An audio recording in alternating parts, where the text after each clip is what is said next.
Welcome back, guys, to Mr. Cursed. In today's episode, I'm sharing 8 true scary road trip stories from deep in the Appalachian Mountains. These are the creepy things that happen when you drive too far into the middle of nowhere where your phone stops working and something weird lives in the woods. Even people who know these mountains really well won't drive on these roads when it gets dark. But before we start, please hit that subscribe button. Don't forget to like the video and share it with your friends. I'd also love to know where you're watching from, and if you've ever had a scary road trip yourself. Thanks for all your support. It really means a lot to me. Now let's get started with these terrifying mountain road stories.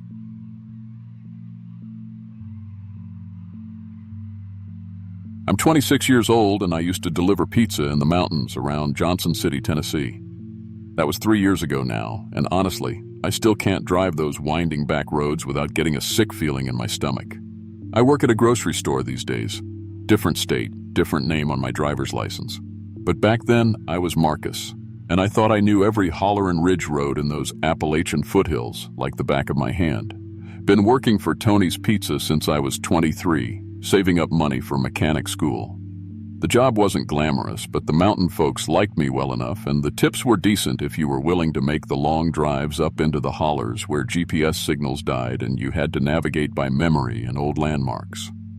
I'd learned to spot the rusted mine tipples, the bent mailboxes, the old oak trees that marked turns you'd miss if you weren't paying attention. 3 years of driving those routes, and I'd never had any real trouble. Mountain people keep to themselves mostly, but they're good people. Or at least that's what I thought. October 2014 was when everything changed.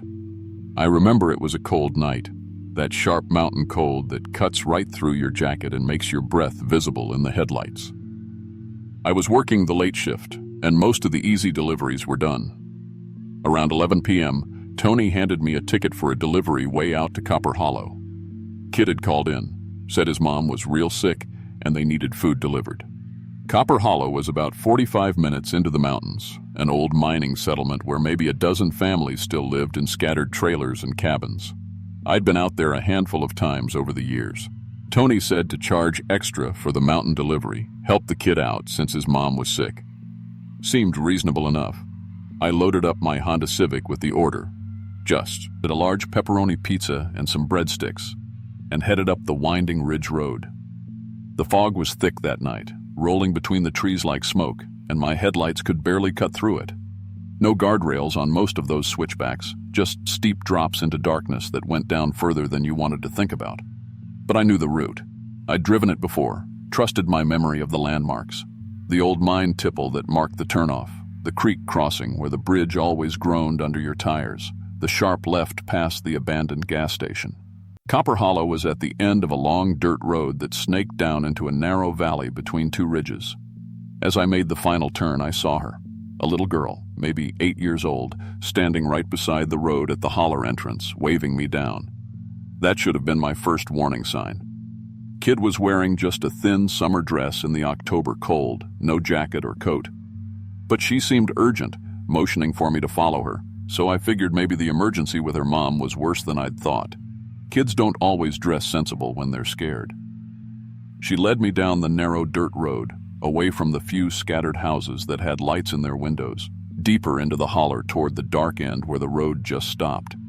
The whole time she stayed about 10 feet ahead of my car, not talking, just walking with this weird, steady pace that never changed even when the road got bumpy. I asked her where her mom was, and she pointed to a dark trailer sitting by itself at the very end of the hollow. "She's real sick," the kid said. "Can't get up." Her voice sounded flat, like she was reading lines from a script. When we got to the trailer, she had the exact change ready, crumpled bills that felt wrong in my hands. Some of them looked really old, and I swear a couple had that weird yellowish color of Confederate money I'd seen in museums, but the light was bad and I figured I was imagining things. That's when the temperature dropped. I'm talking about a sudden sharp cold that made my breath visible and had me shivering through my jacket. It was like walking into a walk-in freezer, but we were outside. The air felt thick too, like it was hard to breathe properly. I walked up to the trailer and peered through the windows trying to see the sick mother. She was there, lying on a couch, but she wasn't moving at all. Not the shallow breathing of someone who's sick, just completely still, dead still. I'd seen enough overdoses in these hollers to know what death looked like, and this woman looked dead. I knocked on the door, called out, but she didn't respond. The kid just stood there behind me, way too calm for someone whose mother might be dying. When I turned around to ask her about it, she was staring at me with this blank expression that didn't match her age. Too knowing, too focused. "Don't bring law up here," she said when I pulled out my phone to call the sheriff. "Mommy just needs feeding." Her grip on my arm was incredibly strong, stronger than any 8-year-old should be, and her hand felt wrong. Too many joints, skin rough like tree bark.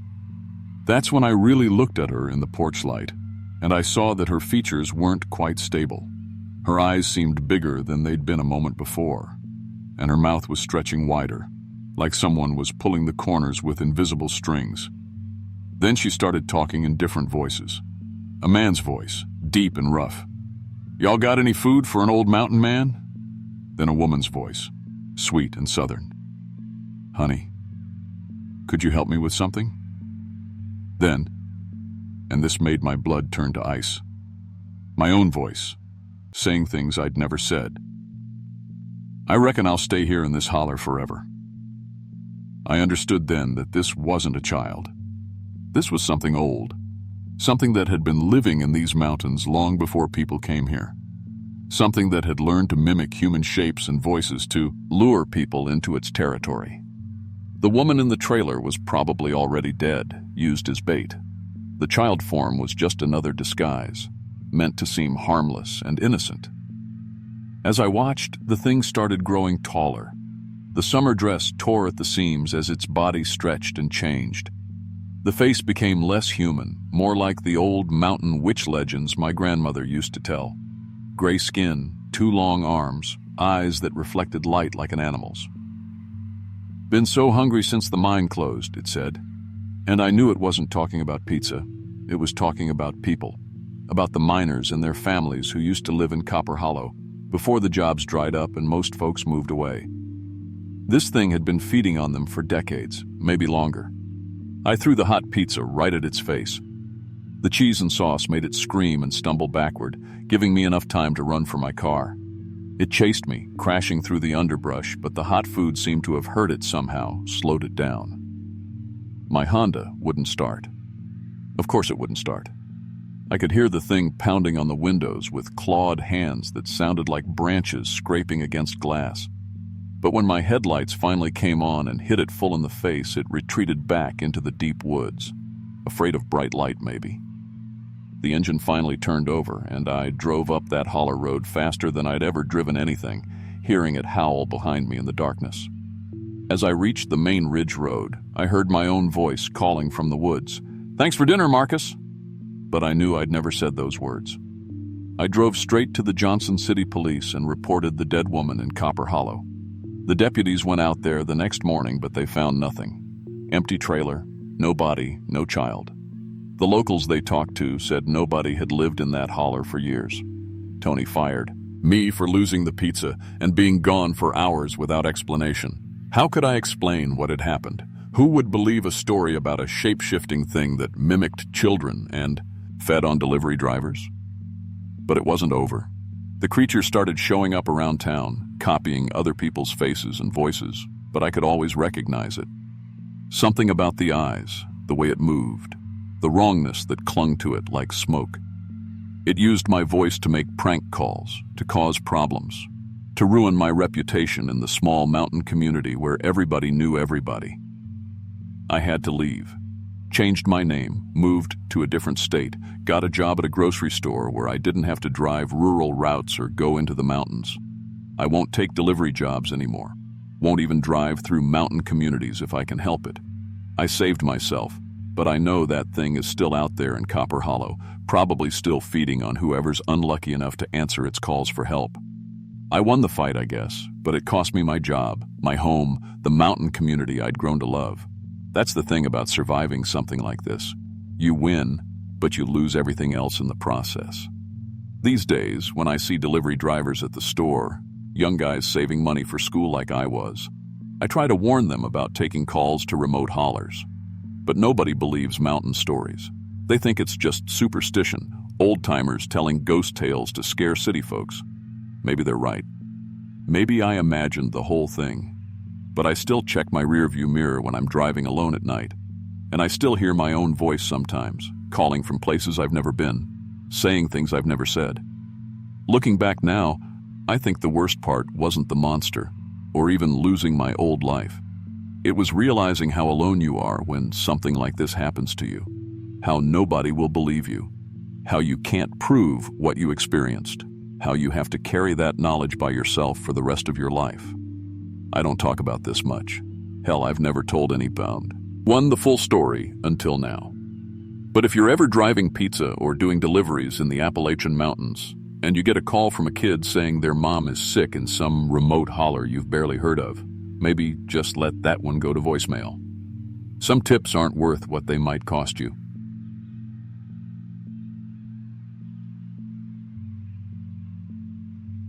I'm 34 years old, and I've been driving school buses for 8 years now. Most people think it's just moving kids from point A to point B, but honestly, when you're working the mountain routes in Virginia, it's a whole different job. I love those kids up in the Blue Ridge. They're tough, respectful, and they know how to handle themselves better than most adults I've met. Their families have been living on those ridges for generations, and they trust you with the most precious thing they have. That trust means everything to me. Back in March of 2016, I took over Route 9 for Shenandoah County Schools. The previous driver, Mrs. Henderson, had been doing it for 12 years before she retired, and she pulled me aside my first day. "Janet," she said, "these mountain roads don't forgive mistakes, and some places up there, well, just stick to the route and don't stop unless you absolutely have to." I figured she was talking about the narrow lanes and steep drops, which was fair enough. I'd been driving commercial vehicles for 6 years by then, had my CDL, and I'd done plenty of mountain driving for a logging company before I switched to school transportation. Route 9 covered 40 miles of winding mountain roads, picking up kids from scattered homes tucked back in hollows and perched on ridges. Some of these children lived an hour from school down lanes so narrow you had to back up if you met another vehicle. The county assigned me an aide, Ms. Rodriguez, because of how challenging the route was. Maria had been working with mountain kids for 15 years, spoke Spanish with some of the families, and knew every curve and landmark better than I did. She was also one of those people who seemed to sense things before they happened. Mountain wisdom, I guess you'd call it. That Tuesday morning started like any other. I picked up 15 elementary kids from various mountain homes ranging from kindergarten to 5th grade. They were sleepy but happy, chattering about their schoolwork and weekend plans. The younger ones always sat up front where Ms. Rodriguez could keep an eye on them, while the older kids claimed the back seats like kids do everywhere. We had to drive through Devil's Gap to reach the school. It was the only way through that part of the Blue Ridge Mountains. The gap was this narrow pass between two tall ridges, with steep walls of rock on both sides and just enough room for the road. I'd driven through it dozens of times by then, but I'll admit it always made me a little nervous. The radio had mentioned possible rock slides in the gap due to the heavy rains we'd been having, but when we approached that morning, the road looked clear. That's when I noticed the kids getting unusually quiet. These mountain children weren't normally afraid of much, but as we got closer to Devil's Gap, several of them pressed their faces to the windows and went silent. Little Emma, who was maybe 7 and usually chattered nonstop, whispered to Ms. Rodriguez that she didn't like that place. When kids who've grown up in these mountains tell you they don't like somewhere, you pay attention. I was slowing down to enter the gap when I saw him. An elderly man in dirty work clothes standing in the middle of the road, flagging us down with both arms. He had a county road crew badge on his shirt and spoke with the kind of authority you don't question. "Road's blocked ahead," he called out when I opened the door. "State requires bus inspections after rock slides. Need to check your brakes and safety equipment before you can proceed." The whole thing seemed legitimate enough, though something felt off. The kids pressed away from the windows when he approached the bus, and I heard several of them whisper that he smells like dirt. Up close, I could see what they meant. This man was covered head to toe in gray clay and mud, like he'd been working underground for a long time. His skin had this grayish cast to it, and his clothes looked old-fashioned, not quite modern work gear. When I got a better look at his tools, my unease grew stronger. His equipment looked ancient, rusted and worn like mining tools from decades past, not the kind of gear county road crews used. I was about to ask him for proper identification when other figures began emerging from the woods on both sides of the road. They were all wearing similar old work clothes, all covered in that same gray clay, and they positioned themselves around the bus. Not threatening exactly, but definitely preventing us from leaving. That's when we started hearing the digging noises from beneath the road. It sounded like something was tunneling underneath the asphalt, and the children began to cry. Ms. Rodriguez leaned over and whispered to me that Devil's Gap used to be a mining area back in the 1960s, and that a cave-in had killed about a dozen workers. The families had never recovered all the bodies. The asphalt started cracking right in front of us. Something was pushing up from underground tunnels, and what came out still gives me nightmares. Small, pale creatures began crawling through the cracks, about the size of house cats but moving like insects. They were hairless and gray-skinned, with too many limbs, and they definitely weren't any kind of animal I'd ever seen. The worst part was realizing that the road workers were controlling these things. They directed the creatures with hand gestures like some kind of twisted hive mind. That's when it hit me. These weren't county employees. These were the miners who had died in that cave-in decades ago, and they were still working underground, still following their old routines. The creatures started climbing onto the school bus, scratching at the doors and emergency exits. The kids were screaming now, huddling together in the center aisle, looking to me and Ms. Rodriguez to protect them. But what could we do? I tried the radio, but all I got was static, mixed with what sounded like old mining communications from years past. Voices calling out safety warnings and shift changes that should have ended decades ago.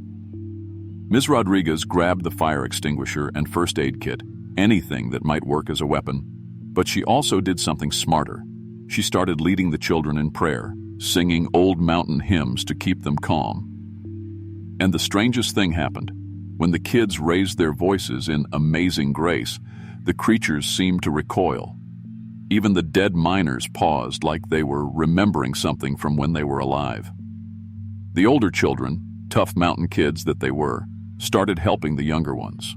They used backpacks and lunch boxes to block the windows, forming protective groups like their families had taught them. These weren't city kids who fell apart in a crisis. They knew how to take care of each other. I had to make a decision. We could stay and try to defend the bus, or I could gun it and drive straight through the swarm blocking Devil's Gap. Ms. Rodriguez suggested we keep singing louder, and she was right. The hymns seemed to disturb whatever was left of the miners' humanity. When the children's voices rose together in harmony, something changed. The dead miners began calling off their creatures, like they remembered what it meant to protect children instead of threatening them. That was our chance. I started the engine and drove straight through the gap. Some of the creatures scattered, others jumped onto the bus and ran alongside, but they weren't trying as hard to get in anymore. The kids kept singing, their clear young voices echoing off the rock walls, and by the time we reached the other side of Devil's Gap, the swarm had stopped following us. I pulled over at the first house I saw and checked every chitut for injuries. Physically, everyone was fine, though they were shaken up pretty badly. The local family wasn't surprised by our story. They offered us coffee and comfort and said the Gap had always been a troubled place. Mountain people know their history, and they know some places never quite let go of the past. The experience brought those kids closer together. For the rest of the school year, they looked out for each other in ways that surprised their teachers. They'd formed bonds that day that would last their whole lives. The county created a new route around Devil's Gap after I filed my report. It added 20 minutes to the drive, but nobody complained. The principal and the parents praised how Ms. Rodriguez and I had handled the situation, and especially how brave the children had been. There was no blame, no questions about our judgment, just gratitude that we'd brought their kids home safe. I kept driving mountain routes after that, but I specialized in other areas. Word got around the mountain communities about what had happened, and somehow it made the families trust me more, not less. They knew I'd protect their children no matter what we might encounter. Looking back now, what could have been a tragedy became a story of courage and community. Those kids learned that day that they could face impossible things when they stood together, supported by faith and the people who loved them. Several of them are grown now with children of their own, and when I see them around town, we just nod at each other with a kind of understanding. We shared something that changed all of us, and we came through it stronger. I still drive for the county, though I'm thinking about retirement in a few years. The mountains have their secrets, and some places have long memories, but they also teach you what really matters. Family, community, faith, and the courage to sing hymns in the dark when everything else fails. Those are the things that get you through Devil's Gap and whatever else life throws at you.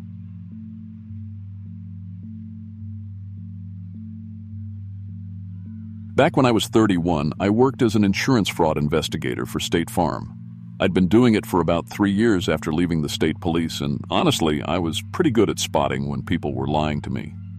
Most of my cases were in West Virginia, up in the coal country where people had gotten real creative about making ends meet since the mines started closing. I understood the culture up there, had family from those mountains myself, so the company figured I'd be good at getting people to trust me, maybe slip up and admit to whatever scam they were running. September 2018, I caught a case that didn't make much sense on paper. 3 different families in Blackwater Hollow had filed claims for stolen vehicles, all within 2 months of each other. The weird part was, all 3 vehicles had supposedly been taken from the same general area, near this old garage at the edge of the hollow called Pete's Auto Repair. The first red flag was that nobody actually saw the cars get stolen. They'd just leave them overnight near the garage for repairs, and by morning, gone. No broken glass, no signs of a struggle, nothing. The second red flag was that none of these families seemed particularly upset about losing their cars. When I called to schedule interviews, they were all real polite but kept saying things like, "Oh, don't worry about it," or "These things happen." That's not how people act when they lose their main transportation, especially folks living paycheck to paycheck in a dead coal town. So I drove up to Blackwater Hollow to take a look around. The place was exactly what you'd expect.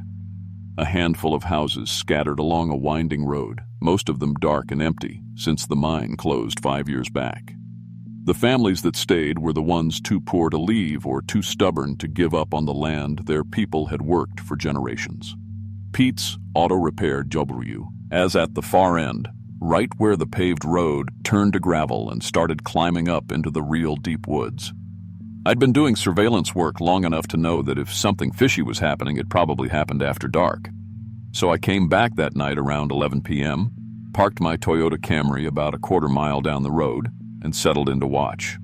I had my camera ready and a thermos of coffee, figuring I'd give it a few hours to see if anybody showed up to mess with the vehicles people brought in for repair. The hollow was dead quiet. Most of the houses I could see didn't have any lights on, and there wasn't any traffic on the main road. Just me, sitting in the dark, watching an old garage that looked like it hadn't seen much business in years.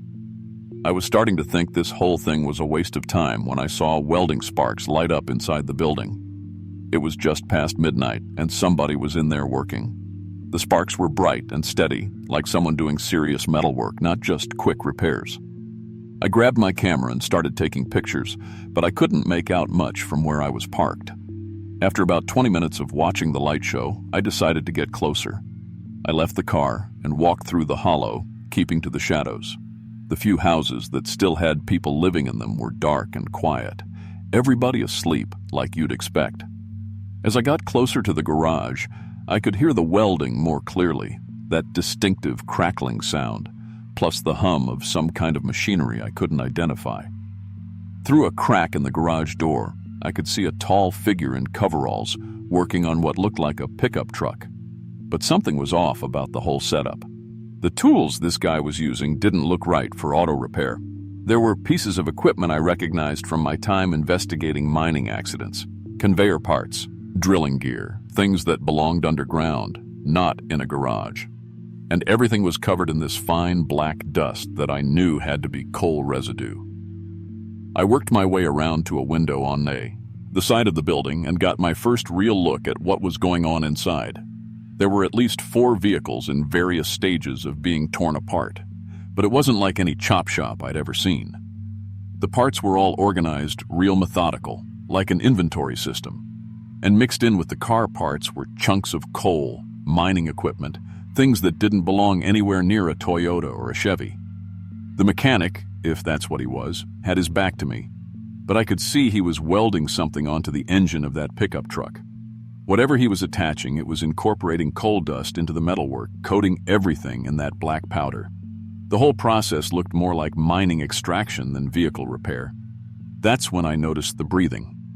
Not the mechanic breathing, the vehicles. The engines were making this rhythmic sound like lungs filling and emptying. And there were these organic-looking tubes running between the car parts and what looked like chunks of raw coal. The whole setup had this living quality to it, like the boundary between machine and organism had gotten blurred. I was trying to make sense of what I was seeing when the mechanic stopped working and looked directly at the window where I was standing. Half his face was normal, weathered and lined like you'd expect from someone who'd spent his life doing hard physical work. But the right side of his head was something else entirely. Mining helmet fused with skull bone, respirator equipment where his mouth and nose should be, and his right eye was this glowing red light, like the kind you see on mining equipment when it's running hot. He spoke, and his voice came out like he was talking through underground communication equipment, all scratchy and mechanical. "Making cars work like mine equipment," he said.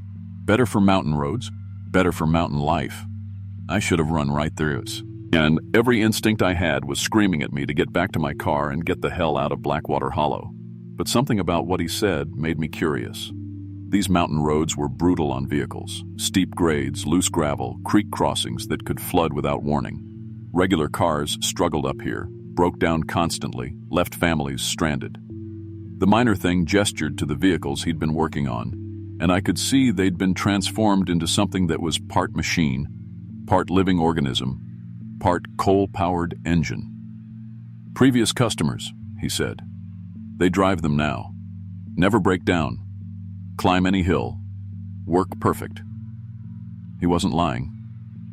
Through the garage door, I could see one of the modified vehicles pulling up. A Ford that moved too smoothly over the rough gravel, its engine making that strange breathing sound. The driver got out, and I recognized him as one of the guys who'd filed the insurance claims. He didn't look scared or confused. He looked satisfied, like someone whose transportation problems had finally been solved. "Your car struggles here," the miner said, somehow knowing I'd parked down the road. "I can improve it, make it suitable for real mountain work. Coal-powered hybrid." The logical part of my brain, the part that had made me a good cop and a decent investigator, was telling me this was insane. But another part of me was doing the math. I'd been working fraud cases in these mountains for 3 years, and I'd seen how transportation problems kept people isolated, kept them poor, kept them from accessing jobs and services in the valley towns. If this technology could actually solve those problems. "Process works best during traditional shift hours," he said, checking what looked like an old mining watch fused to his wrist. "Dawn deadline, when the mine whistle used to blow." I thought about my Toyota, how it struggled on steep climbs, how the mountain winters were hard on the engine, how I'd already had to replace the transmission once from the constant strain of these roads. I thought about the families I'd interviewed, how they'd seemed genuinely happy with whatever arrangement they'd made with this garage. As an investigator, I couldn't find any evidence of actual fraud. The vehicle owners had willingly brought their cars here. They'd agreed to the modifications. They were satisfied with the results. No crime had been committed, just unusual customer service. The miner extended his hand, the left one, which still looked human, except for the coal dust ground permanently into the skin. "Partnership," he said. "Change everything." I looked at that hand for a long time, thinking about all the reasons I should walk away.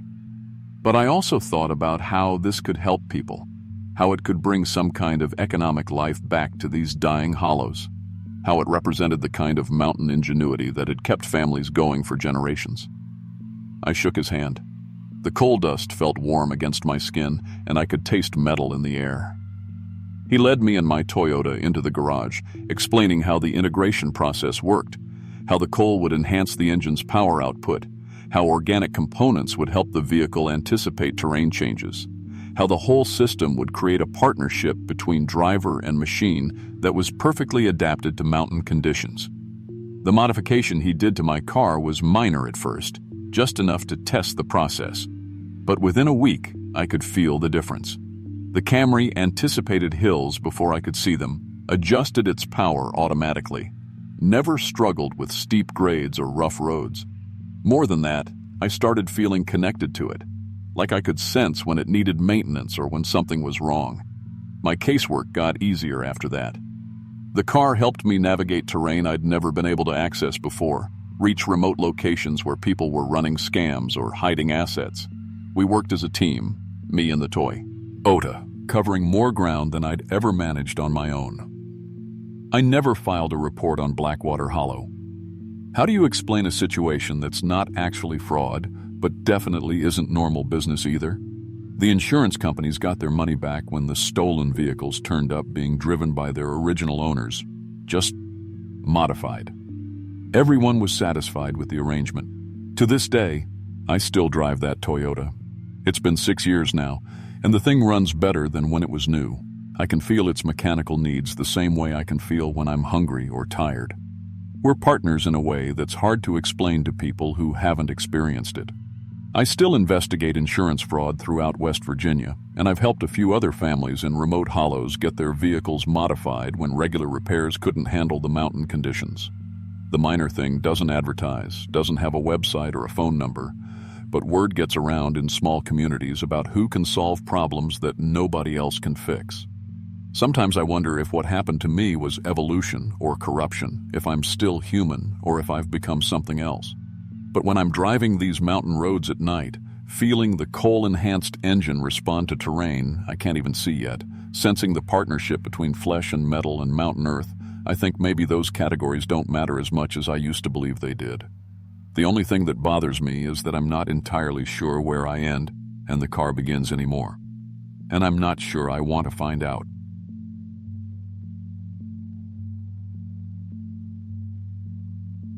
I'm 28 years old, and for the past 4 years I've been working as a home health aide in eastern Kentucky.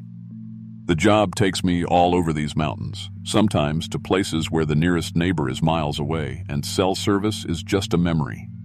I've gotten used to winding roads that barely qualify as roads, houses tucked so deep in hollows you'd never find them without GPS, and families who've been living the same way for generations.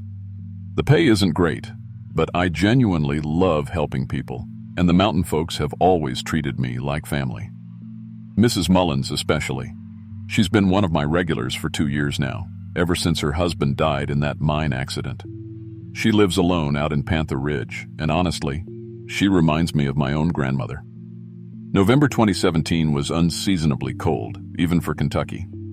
I remember because I'd been carrying extra blankets in my Honda CR-V for weeks, just in case any of my clients needed them. That particular night, November 15th I think it was, I got a call around 10 p.m. from Mrs. Mullins. She'd fallen in her kitchen and couldn't get up. Her voice sounded weak, scared, which wasn't like her at all. Mrs. Mullins was tough as nails, had to be after losing her husband and living alone at 78. When she called for help, you knew it was serious. The drive to Panther Ridge takes about 45 minutes on a good day, longer at night when you can't see the curves coming. You take Route 15 through Daniel Boone Forest, and it's beautiful during the day, but treacherous after dark. The road winds through ridges and hollows with drop-offs on one side and rock faces on the other. That night, fog was rolling through the mountains like something alive, cutting visibility down to maybe 20 feet. I'd made the drive dozens of times, but it never got easier in weather like that. I loaded up my medical bag with the usual supplies, blood pressure, a cuff, thermometer, bandages, pain medication, and headed out around 10:30. My CR-V handled mountain roads better than most cars, and I'd learned to trust it over the years. The heat was cranked up because the temperature had dropped into the 30s, and I remember thinking how Mrs. Mullins was probably freezing in that old house of hers. She was too proud to complain, But I knew her heating bill was a constant worry. The first 30 minutes of the drive went normally. I passed a few other cars heading the opposite direction, their headlights cutting through the fog like searchlights. The radio was playing some country station out of Hazard, and I was mentally going through what I might need to do for Mrs. Mullins. Falls at her age could mean anything from a bruise to a broken hip, and out there, getting her to a hospital would mean another hour-long drive. It was around 11 p.m., maybe a little after, when I saw her. She was walking along the shoulder of Route 15, about 10 miles from Mrs. Mullins' place. A young woman, maybe 20 years old, wearing jeans and a thin denim jacket that was nowhere near warm enough for the weather. She had her thumb out, clearly hitchhiking, and she looked absolutely miserable. Her dark hair was damp from the fog, and even from a distance, I could see she was shivering. I slowed down as I approached her. My first instinct was to keep driving. You hear stories about hitchhikers, especially late at night on isolated roads. But this girl looked genuinely desperate, and my nursing training kicked in. She could get hypothermia standing out there, or worse, someone with bad intentions might pick her up instead of someone like me. I pulled over and rolled down the passenger window. "You okay, honey? You look freezing." She walked over to the car, and I got a better look at her. Pretty girl with that kind of pale skin you see a lot in the Mount. When she spoke, her accent was thick Eastern Kentucky, the kind that told you she'd grown up in these hills. "Car broke down about 5 miles back," she said, her voice flat and tired. "Phone's dead. Just need a ride to the nearest town so I can call my family. They're probably worried sick." It sounded reasonable enough. I unlocked the passenger door. "Get in before you freeze to death. I'm heading toward Hazard anyway." She climbed in without another word, and I immediately noticed how she didn't seem grateful. Didn't say thank you, or even acknowledge that I'd stopped to help. She just settled into the passenger seat and stared straight ahead through the windshield. I chalked it up to her being cold and stressed about her car. But as I pulled back onto the road, something felt off. The car had gotten colder instead of warmer with another person inside. I turned the heat up higher, directing the vents toward her, but it didn't seem to help. If anything, the temperature kept dropping. "So, where exactly do you want me to take you?" I asked, trying to make conversation. She pointed vaguely ahead. "Just keep going this way. I'll tell you when." Her voice was strange, flat, emotionless, like she was reading from a script. And when I glanced in the rearview mirror, I could see myself clearly in the reflection. But she looked faded somehow, transparent, like she wasn't quite all there. I blinked hard and looked again, but she seemed solid enough when I looked directly at her. I figured the fog and my own tiredness were playing tricks on me. I had been working long hours, and night driving could mess with your perception. But then I started noticing her shadow. Even with the dim interior lighting, I could see our shadows cast against the seats and dashboard. Mine moved normally, matching my body as I shifted and adjusted in the driver's seat. Hers didn't. Her shadow seemed to move independently, reaching across the car interior, stretching toward things she wasn't actually touching. At one point, I swear I saw her shadow's hand reach toward the radio dial, while her actual hands remained folded in her lap. The temperature kept dropping. I was running the heater at full blast, but it felt like the warmth was being sucked right out of the car. My breath started coming out in little puffs, and I could see condensation forming on the windows despite the heater running. I began to feel exhausted, like I'd been working a double shift, even though I'd felt fine when I left home. "Are you feeling cold?" I asked her. She turned to look at me then, and that's when I noticed her eyes. They were completely black. Not just the pupils. The entire eye, from edge to edge, was black as coal. "No," she said, and her voice wasn't the same voice that had answered me at the roadside. This voice was deeper, older. "I'm just fine."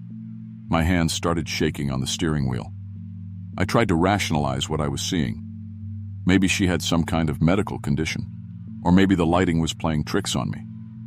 But deep down, every instinct I had was screaming that something was wrong. Her shadow kept growing, getting darker and more defined, filling more space than should have been physically possible. It was like watching spilled ink spread across paper, except this ink was three-dimensional, and moving with purpose. The shadow seemed to be reaching for me, trying to touch me, and wherever it got close, I felt an overwhelming sense of cold and emptiness. Then she started talking in different voices. "My car broke down," she said in the voice of an old woman. "Can you help me?" This time it was a young man's voice. "Please don't leave me here." And now she sounded like a child, maybe 8 or 9 years old. She was cycling through different people, different identities, like she was trying on masks. But her face never changed, and those black eyes never blinked. I was having trouble remembering why I was driving, where I was going. The thought of Mrs. Mullins waiting for help seemed distant, unimportant. I couldn't remember my own name for a moment, and that scared me more than anything else that had happened. The road seemed endless, like I'd been driving in circles. Landmarks I should have recognized were either missing or in the wrong places. The mile markers made no sense. And all the while, I could feel something draining out of me. Warmth, energy, memories, life itself. I realized this thing was feeding on me, using me up like fuel. And when it was done, there wouldn't be anything left but an empty shell behind the wheel. That's when my medical training kicked in. I started thinking of this like a medical emergency, something I needed to diagnose and treat. The patient, me, was experiencing hypothermia, exhaustion, and cognitive impairment. The cause was sitting right next to me. I turned on the interior dome light, and the shadow recoiled slightly, writhing like it had been burned. Light seemed to hurt it, or at least make it uncomfortable. I cranked the heater to maximum and directed all the vents toward the passenger seat. The shadow writhed more violently, and for the first time the thing wearing the girl's face showed an expression: pain. I started talking out loud, reciting medical procedures I'd learned in training. Drug dosages, patient care protocols, anything I could remember about my job and my purpose. Acetaminophen, 500 milligrams every 4 to 6 hours. Check blood pressure using appropriate cuff size. Monitor for signs of infection at injection sites. It sounds crazy, but the more I focused on my professional knowledge, my identity as a caregiver, the stronger I felt. The shadow seemed to weaken as I asserted who I was and what I did. I thought about all the mountain families I'd helped over the years, all the elderly folks who depended on me, Mrs. Mullins waiting alone in her cold house. I pulled out my phone and turned on the flashlight, aiming it at the passenger seat. The thing let out a sound like steam escaping from a radiator and began to lose its human appearance. See entirely. The girl's face started to dissolve, revealing something underneath that I don't want to describe. Let's just say it was old, hungry, and definitely not human. But I knew what to do now. I had a purpose, a job to finish, people who needed me. That sense of purpose seemed to create a barrier the thing couldn't cross. I was a healer, a helper, someone who brought light and warmth and life to people who were suffering. This thing fed on emptiness and despair, but I wasn't empty, and I wasn't giving up. I drove straight toward the hospital in Hazard, figuring that if light and healing energy hurt this thing, a whole building full of medical professionals and equipment would be its worst nightmare. As the hospital came into view, the shadow entity started making sounds I'd never heard before. Part scream, part hiss, part something that made my teeth ache. The closer we got to the hospital, the more the thing fell apart. By the time I pulled into the parking lot, the passenger seat was empty except for a cold spot and the faint smell of sulfur. I sat there for a few minutes, shaking, trying to process what had just happened.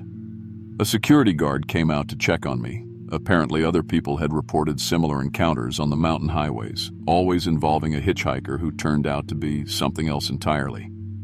After I pulled myself together, I drove the rest of the way to Mrs. Mullins' place. She was okay, bruised and scared, but nothing was broken. I helped her get cleaned up and made sure she was stable, then stayed with her until morning, just to be safe. She made me coffee and biscuits, and we sat in her warm kitchen talking about everything except what had happened to me on the way there. The whole experience changed how I approach my job. I'm more aware of the emotional and spiritual needs of my patients now, not just their medical conditions.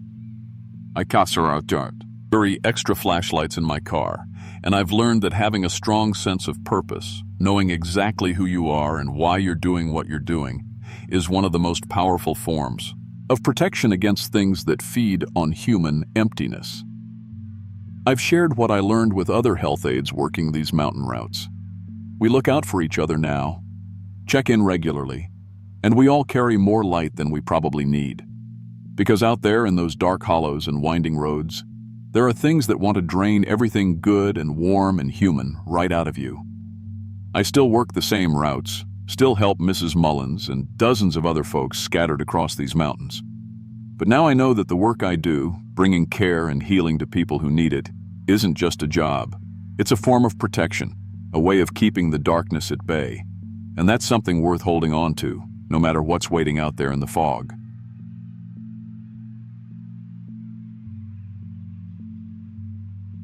I'm 45 years old, and I've been working as a night janitor at the Grandfather Mountain Resort in North Carolina for 8 years now. It's a luxury place built right into the Blue Ridge mountainside, catering to wealthy tourists and conference guests year-round. I take pride in my work, keeping every room spotless, making sure the guests appreciate walking into clean spaces. The mountain management has always treated me well, and honestly, the job fit my life perfectly. Back in January 2019, I was raising my teenage daughter, Sarah, on my own, and working nights meant I could be home when she got out of school. I had my routine down to a science. Guest floors, conference rooms, public areas. I could have that whole place gleaming before dawn without breaking a sweat. Never had any problems, never any complaints. Sarah was doing well in school, talking about college, and for the first time in years, things felt stable. During the slower winter months, when fewer guests were around, management asked me to start cleaning the unused lower levels of the resort. They explained that the basement floors were part of the original 1920s mountain lodge that had been incorporated into the modern building. Nothing too complicated, just dust off some old furniture, check for any wildlife that might have wandered in. They gave me master keys to all the basement levels and warned me the architecture down there was different from the rest of the resort. That Tuesday night in late January, I finally made my way down to check out those historic levels. The moment I stepped off the main elevator, I knew something was different. The walls weren't the polished wood and stone of the upper floors. Down here, everything felt older, more primitive. The basement had been built directly into the mountain rock itself, with thick stone walls that made the whole place feel like you were walking them. Rough a cave system. And that's exactly what it turned out to be. The lower level wasn't just a basement. It was a natural mountain cave that had been incorporated into the building's foundation. Walking through those tunnels felt prehistoric somehow. The air was thick with mountain minerals, and every breath tasted ancient. The modern electrical system didn't reach all the way into the cave sections, so I had to rely on my flashlight. The shadows it cast seemed to dance strangely against the rough stone walls. That's when I found the ritual chamber. It was a large natural cavern with symbols carved directly into the stone walls. Definitely not something the resort had put there. Despite being supposedly unused, the chamber was clean, recently occupied. I could smell the lingering scent of recently burned candles. The stone walls had Cherokee-style carvings mixed with newer occult symbols, layers of different practices from different time periods. In the center of the cavern sat a natural stone altar, stained dark with what I didn't want to think too hard about. Around it, I found expensive watches, jewelry, business cards, all belonging to resort guests. High-end stuff that belonged to the wealthy tourists staying upstairs. That's when I realized what was happening. The rich visitors weren't just coming to the resort for relaxation. They were coming down here after hours, using this cave for something much darker. But I wasn't alone down there. I heard it first. Slow, rhythmic breathing coming from somewhere deeper in the tunnels. Not human breathing. Something massive, intelligent, watching me from the shadows. In my flashlight beam, I caught sight of what looked like a figure carved from the mountain rock itself, but I swear its eyes followed my movement. The thing living in that cave was ancient, older than the Cherokee, older than the mountains themselves. It was part of the mountain, a consciousness dwelling in the stone and earth, and the resort guests had discovered it. They were serving it, feeding it. In exchange, it granted them financial success, business deals, stock tips, whatever they needed to maintain their wealth. The entity demanded regular offerings, and the tourists were providing them. Homeless people from Asheville, drifters, locals who wouldn't be missed. The resort had been built on this thing's sacred site, and the guests had made deals for prosperity. Blood for money, lives for success. As I stood there in that cavern, I felt the entity's attention focus on me. It knew I'd discovered its operation, and it was deciding whether to eliminate me or recruit me. Then it showed me something that made my blood run cold. Images of Sarah, projected directly into my mind. My daughter walking home from school, Sarah studying at her desk, Sarah sleeping in her bed. The message was clear. The entity spoke directly into my thoughts, showing me its true power over the mountain, the resort, the people. I saw visions of centuries of sacrifices, Cherokee victims, settlers, tourists, an endless hunger that could never be satisfied. I watched as wealthy people gradually became willing servants, trading pieces of their souls for continued success. Then it offered me everything. A better job, Sarah's college tuition paid in full, a house, security, wealth beyond what I'd ever imagined. All I had to do was help select victims, bring suitable sacrifices, betray innocence to feed the mountain's hunger. It showed me Sarah's possible futures without its help. Poverty, struggle, limited opportunities. Everything a father fears for his child. The entity gave me a choice between my daughter's welfare and strangers' lives, love versus ethics, family versus conscience. I had to decide immediately. The thing was losing patience, and guests were arriving for a midnight ceremony. If I refused, it made clear that both Sarah and I would die, and it would simply find a different janitor to serve its needs. Stars. Standing in that ancient chamber, I thought about Sarah's dreams, her college plans, the future children she might have someday, everything she deserved from life. I reached out and touched the stone appendage the entity extended toward me. The moment we made contact, I felt ancient evil enter my soul. The pact was sealed, and I became its willing servant. My first task was simple: a list of potential victims, homeless people in Asheville that the entity wanted for an upcoming ceremony. I started small, misleading street people about shelters, leading them up to the resort under false pretenses. Over the months that followed, I became efficient at providing sacrifices. The guilt disappeared. My empathy withered. It felt natural, necessary even. And everything worked perfectly. Sarah was accepted to Duke University with a full scholarship that appeared out of nowhere. I was promoted to head custodian with a substantial salary increase. The wealthy guests treated me with respect, knowing I was part of their operation now. After 2 years, I couldn't even remember why I'd hesitated. Serving the mountain entity felt as natural as breathing. Recently, we hired a new janitor, a young guy, single father with twin boys. The entity has expressed interest in him. Tonight, I'll be showing him the cave levels for the first time. I'll explain the choice he'll have to make, the same choice I made. Because the ancient mountain hunger never stops, and fathers will sacrifice anyone to protect their children. Even damn themselves forever to entities older than Cherokee tribes, older than mountains, older than human conscience itself. I still work the night shift at Grandfather Mountain Resort. Sarah graduated summa cum laude and has a successful career now. She never asks how I afforded her education, and I never volunteer the information. Some prices are worth paying, some hunger's dema, and to be fed, and some choices, once made, can never be undone.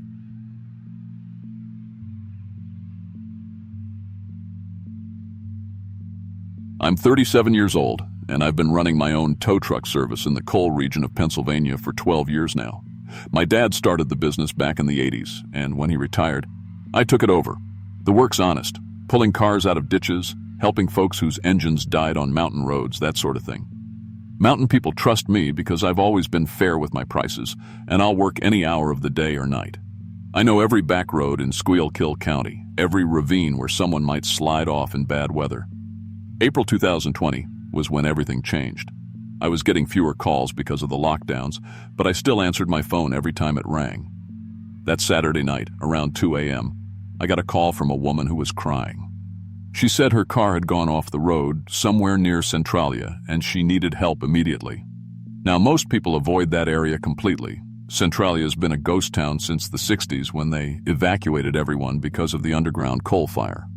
That fire's still burning today, makes the ground unstable and fills the air with toxic gases.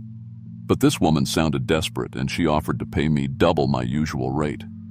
I loaded up my heavy-duty truck with the winch, chains, all my emergency gear, and headed out on Route 61 toward Centralia. There are warning signs everywhere about the unstable ground and dangerous gases, but I'd been in worse places. When I got close to where she said she was, I could see headlights at the bottom of a steep embankment. Looked like a serious accident, the kind where you need to work fast. I set up my winch system at the top of the embankment and rappelled down to check on the accident victim. The whole time I could feel heat coming up from under my feet. That's the coal fire burning in the tunnels below. Makes the ground soft and dangerous to work on. When I reached the C-bar, though, I found something that didn't make sense. The doors were open, the engine was still running, the radio was playing, but there was absolutely no one there. No driver, no passenger, nothing. The damage looked fresh. The airbags had deployed. There was still steam coming from the radiator, but whoever had been in that car was just gone. I started looking around, thinking maybe they'd been thrown clear or crawled out and wandered off in shock. That's when my radio crackled to life. It was the same woman's voice crying, calling for help. But now she was saying she was stuck somewhere else entirely, miles away from where I was standing. Then another call came in. Same voice, same crying, but from a completely different location. Then another. I realized these calls were coming from distances that would be impossible for one person to travel, especially if they'd just been in a car accident. That's when it hit me.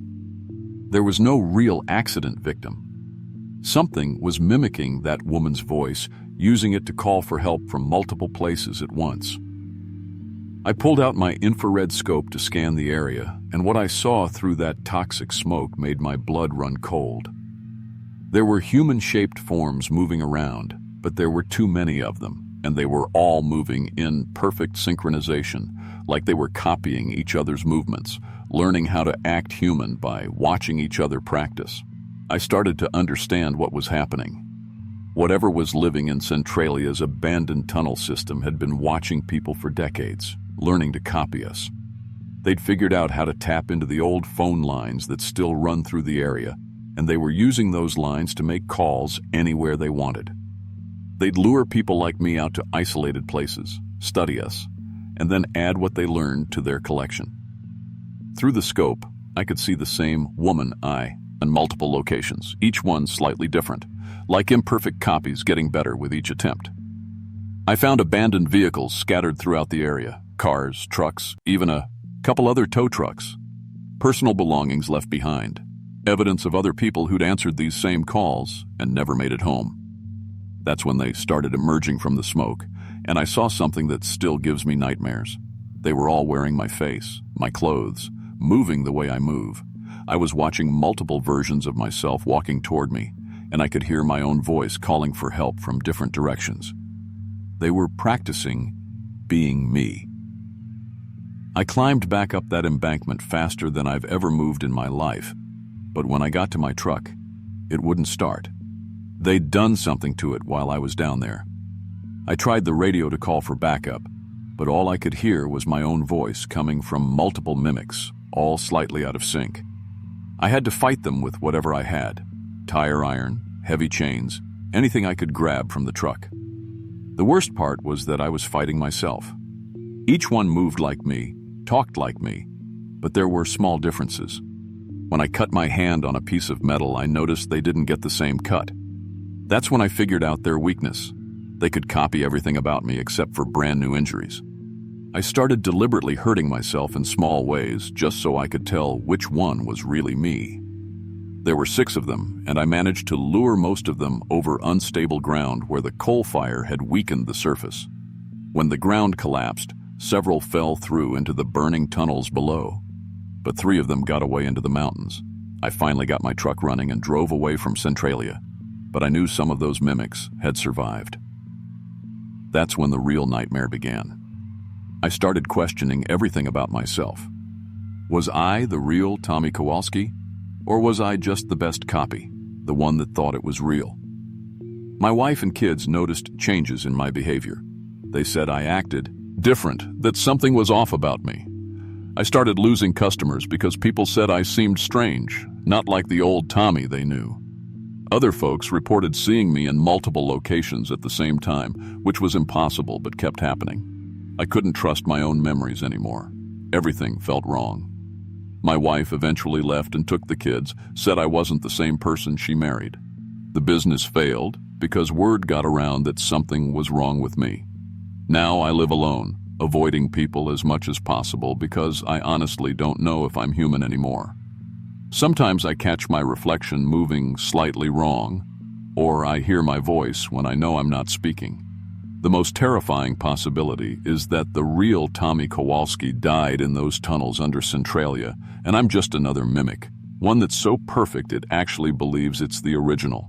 That I'm sitting here right now telling this story, completely convinced I'm human when I might just be another creature from those coal mines programmed with Tommy's memories and personality. I've never gone back to Centralia, and I never will. But sometimes, late at night, I get calls on my old business line. It's my own voice, asking for help, saying I'm stuck somewhere and need to be pulled out. I know better than to answer those calls now. But the worst part is, I can never be completely sure that the voice calling isn't actually me, trapped somewhere in those burning tunnels, begging the mimic that took my place to come save what's left of the real Tommy Kowalski.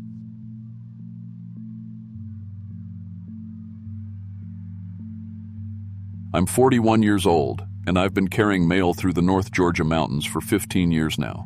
My name's Linda Mae Patterson, and if you'd told me back when I started this job that I'd end up caught between 2 worlds, human and something else entirely, I'd have laughed you right out of the post office. But that's exactly where I am today, and honestly, I'm not sure I'll ever find my way back to being just regular folk. See, I loved my route. Route 7 covered 60 miles of mountain back roads, serving families scattered across hollows and ridges that most people never even knew existed. I knew every family personally, delivered everything from birthday packages to life-saving medicines. These mountain families trusted me, and I took that responsibility seriously. Some mailboxes required hiking a quarter mile through thick woods just to reach the house, but that was fine by me. I understood why these folks chose to live so far from everything. In June 2019, the Postal Service decided to expand mail delivery to families who'd never had regular service before. I got assigned several new stops, and I was excited about it. Meeting new families, bringing that connection to the outside world, it felt like important work. That beautiful summer morning, I loaded up my truck with packages and letters, rolled the windows down, and headed out into the mountains I'd grown to love, like my own backyard. Around noon, I reached a mailbox marked Henderson Family, deep in the Chattahoochee Forest. The mailbox was just the starting point. I had to hike a narrow dirt path through dense woods to actually reach their place. When I finally emerged into a clearing, I found a whole compound. 8 people living together, grandparents, parents, and adult children, all working as one big family unit. They seemed genuinely excited about getting mail service for the first time. Mrs. Henderson, that's what she told me to call her, invited me in for sweet tea, and the whole family gathered around to welcome me. Classic mountain hospitality, the kind that makes you feel like family within minutes. They were completely self-sufficient up there, grew their own food, generated their own power, made their own tools. I respected that kind of independence, but as I sat there sipping tea, I started noticing things that didn't quite add up. There was meat drying everywhere, deer, rabbit, squirrel. Normal enough for mountain folks, except some of that meat didn't look like any game I'd ever seen. Different texture, different color, bigger pieces than you'd get from the usual mountain animals. The family moved strangely too. They all seemed to communicate with glances and hand signals, working together like they'd been choreographed. reminded me more of how a wolf pack operates than how most families interact. And their teeth. All of them had unusually sharp canines, strong jaw muscles. When they talked, you could see those teeth clearly. What really started bothering me was how intensely they examined every piece of mail I'd brought. They studied addresses, asked detailed questions about other families on my route. Who lived alone? What were my delivery schedules? Which houses were most isolated? At first I thought they were just curious about their neighbors, but the questions kept getting more specific. "That old Miller place on Copper Creek Road," the eldest son asked.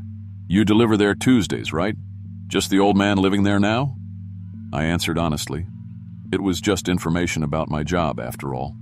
But something in his eyes when I confirmed that yes, Mr. Miller lived alone, made my stomach turn over. That's when it hit me what I was really looking at. These weren't entirely human folks I was sitting with. The Henderson family had been living in these mountains for over a century, and they'd evolved into something else. Werewolves, I guess you'd call them, though they were more sophisticated than anything you'd see in movies. They used my mail route like intelligence gathering, learning everything they needed to know about potential prey. I started recognizing patterns. People from my route who'd gone missing over the years, names I'd seen on the news. The Hendersons and families like them had been using postal information to coordinate hunts. They knew when people weren't home, who lived alone, who might not be missed right away. The family patriarch, Mr. Henderson, leaned forward in his chair and looked me straight in the eye. "Linda May," he said, "you seem like good people. You could join us permanently, become part of the pack." He explained how it worked. A bite would change me, give me enhanced senses, strength, longevity. Or I could stay human, but work with them, providing information, supporting the pack from inside the postal service. Either way, I'd be protected. My family would be safe. They made it sound reasonable, natural even. "This is how mountains have always worked," Mrs. Henderson said softly. "We're just part of the natural order. Humans are prey animals, same as deer or rabbits." I realized I was sitting in a room full of predators who'd killed people I'd delivered mail to. But they were also treating me with more genuine warmth and respect than some human families on my route ever had. These were nice people who welcomed me into their home, and they were also monsters. Looking back now, I think I made the only choice I could to survive. I agreed to help with information, but I refused the bite. It was a compromise that probably saved my life, even if it damned my soul. For the past 10 months, I've been walking a tightrope between my human responsibilities and pack loyalty. I provide delivery schedules and information about isolated families, but I also try to protect people when I can. I'll change delivery times to warn someone indirectly or mention casually that someone's expecting company when they're not. I've saved a few lives that way, lost others I couldn't protect. The guilt eats at you, but what choice do I have? I've learned there are several families on my route that are pack members, an entire network spread throughout these mountains. The whole rural delivery system is compromised. I still deliver mail faithfully every day, still maintain relationships with families who trust me. But now I'm neither fully human nor pack member. I'm something caught in between, trying to minimize harm while staying alive. To this day, I can't drive past that Henderson mailbox without my hands shaking. I've never told anyone about this until now. Who would believe it? But sometimes late at night, when I'm lying in bed listening to sounds in the woods behind my house, I wonder if I made the right choice. The pack offered protection, belonging, a place in their ancient mountain order. Instead, I chose to live with the knowledge that these hills have their own rules, older and more brutal than anything we pretend civilization has built. I deliver mail to predators and prey alike, carrying messages between two worlds while belonging fully to neither. The mountains are beautiful at sunrise, peaceful and welcoming. But I know what hunts in these hollows now, and I know my route helps them do it. Some mornings I think about quitting, finding work in town, pretending none of this ever happened. But then I remember Mr. Miller's smile when I bring his pension check, or how Mrs. Garcia waits by her mailbox every Tuesday for letters from her grandchildren. These people depend on me, and maybe, in my small way, I can keep protecting them from the pack that watches from the shadows. That's the bargain I made with devils who look like mountain folk. I carry their mail and mine, serve two masters, and try to sleep at night knowing I'm complicit in things I'll never be able to undo. The mountains keep their secrets, and now I'm one of them.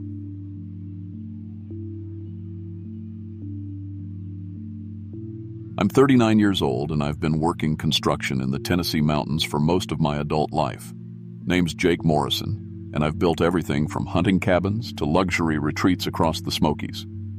8 years ago, I thought I understood these mountains pretty well. Turns out, I didn't understand anything at all. Back in August 2021, I was working as a foreman for Mountain View Development, overseeing what should have been a straightforward project.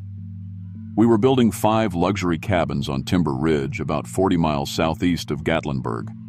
The company had bought 200 acres of pristine wilderness, virgin forest that had never been touched by development. The plan was to create an exclusive mountain community for wealthy folks wanting their own piece of Appalachian paradise. I'd been managing crews for 6 years by then, and I was good at my job, safety-focused, respected by the workers, and experienced with the unique challenges of mountain construction. My crew consisted of 12 guys, heavy equipment operators, electricians, plumbers, all seasoned professionals who'd worked these mountains before. We had all our permits, followed every regulation, and everything looked clean on paper. The locals, though, they had warnings for us. Cherokee workers on my crew mentioned that Timber Ridge was sacred ground, protected by what they called old guardians. I'd heard similar stories on other job sites. Mountain folk love their legends. But these guys seemed genuinely concerned, not just spinning tales.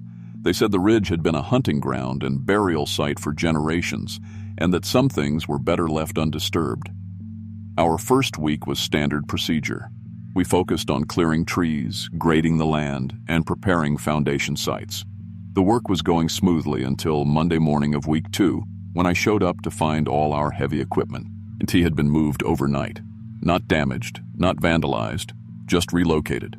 3 bulldozers, an excavator, and 2 dump trucks had been arranged in perfect circles around the work site.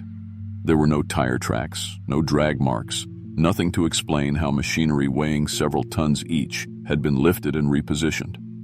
That's when I started finding the stone arrangements. Cairns, some people call them, carefully stacked rocks forming towers and patterns throughout the forest. They appeared daily, clearly deliberate, clearly warnings. Along with them came wooden platforms built between trees, territorial markers that definitely weren't there when we'd surveyed the site. My crew was getting spooked. Tools would disappear from locked toolboxes, only to reappear days later in impossible places, like 20 feet up in tree branches. Equipment would malfunction for no reason, then work perfectly fine when we took it down the mountain for repairs. The guys reported feeling watched constantly, and honestly, I felt it too. That prickly sensation between your shoulder blades, like eyes were tracking your every movement. The sounds started around the same time. Howling that wasn't wolves, screaming that wasn't quite human, echoing from deeper in the forest. We'd hear it most often just after sunset, when we were packing up for the day. My Cherokee workers, Tommy and David, they'd go quiet whenever those sounds carried across the ridge. When I pressed them about it, Tommy just shook his head and said, "Ridge keepers are getting restless." Then we started finding the footprints. Human-sized, but completely wrong.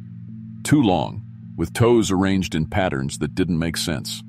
The prints circled our work site nightly, sometimes pressed so deep into the earth, it looked like whatever made them weighed twice what a normal person should. Ancient oaks throughout the area showed claw marks 8 feet off the ground, gouges too deep and wide for any animal I knew. I caught my first glimpse of one on a Thursday afternoon in September. I was checking the foundation layout when movement in the tree line caught my eye. Something tall was watching us from about 100 yards away, partially hidden behind a massive pine, at least 7 feet, maybe 8, covered in dark fur or hair. It stood completely still for maybe 30 seconds, then melted back into the forest without making a sound. That night I sat down with Tommy and David after the rest of the crew had gone home. They explained that these weren't your typical Bigfoot stories.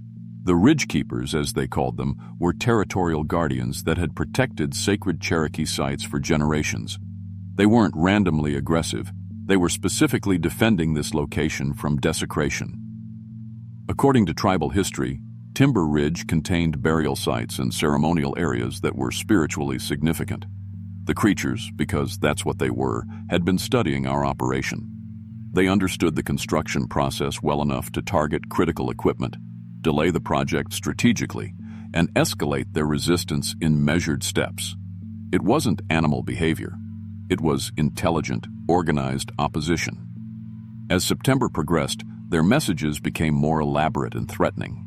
Stone warnings evolved into complex patterns that included bones arranged in specific configurations. Tools weren't just moved anymore. They were dismantled and reassembled into structures that served no purpose except to demonstrate intelligence and manual dexterity. The final warning came on a Monday morning. We arrived to find my hard hat placed carefully on top of an ancient burial mound we'd discovered during clearing. The mound had been marked off-limits by our archaeological consultant, but somehow the Ridge Keepers knew it belonged to me specifically. The message was crystal clear. We were desecrating sacred ground, and they wanted us gone. Mountain View Development didn't care about sacred ground or territorial cryptids. They were bleeding money on delays and demanded progress regardless of the circumstances. Several workers had already quit, too spooked to continue. The rest wanted hazard pay and security protection. Management threatened my job if we didn't start making real progress within 2 weeks. That's when I made the decision that probably saved lives but definitely ended my career in traditional construction. Working with Tommy and David, I arranged a face-to-face meeting with the Ridge Keepers. We hiked deep into the forest one evening, following markers they'd left specifically for us. 3 of them emerged from the tree line just before full dark, 8 feet tall, covered in coarse dark hair, but with intelligent eyes that held more awareness than any animal should have. They communicated through gestures and basic sounds, with David translating what he could. They showed us the burial sites, the ceremonial areas, the boundaries of what they considered sacred territory. They weren't negotiating. They were explaining why we had to leave completely. I offered compromises. We could modify the development, avoid the sacred areas, work around their territory. They rejected everything. Any human development on Timber Ridge was unacceptable. They made it clear through gestures and demonstrative behavior that they'd escalate to direct violence if construction continued. My crew's safety was being directly threatened by entities that had already proven they could move heavy machinery like it was made of cardboard. The next morning, I evacuated all workers from the site. By noon, the Ridge Keepers had destroyed every piece of equipment we'd left behind.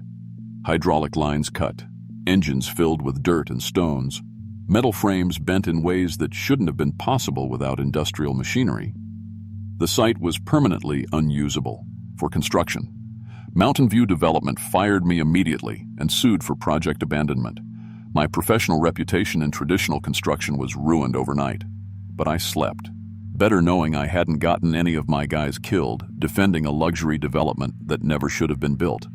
The story attracted attention from cryptozoologists and paranormal investigators, which brought exactly the kind of publicity the Ridge Keepers didn't want. Working with Cherokee activists and environmental groups, we managed to get Timber Ridge designated as protected wilderness. After 2 years of legal battles, no future development was allowed on the site. I shifted into environmental consulting, helping developers identify culturally sensitive areas before projects begin. It pays less than construction management, but I've built relationships with tribal communities across Appalachia who trust me to protect sites that matter to them. The Ridge Keepers still patrol Timber Ridge, but they're less aggressive now that the threat of development is permanently gone. Looking back, I lost a lucrative career but gained something more valuable, understanding that some places aren't meant for human interference. There are ancient agreements between people and the things that guard sacred spaces. Treaties written in behavior rather than words. Sometimes doing the right thing means losing everything else, but keeping your soul intact. I drive past Timber Ridge occasionally, and the forest looks exactly like it did before we showed up. That's how it should be, and that's how it's going to stay.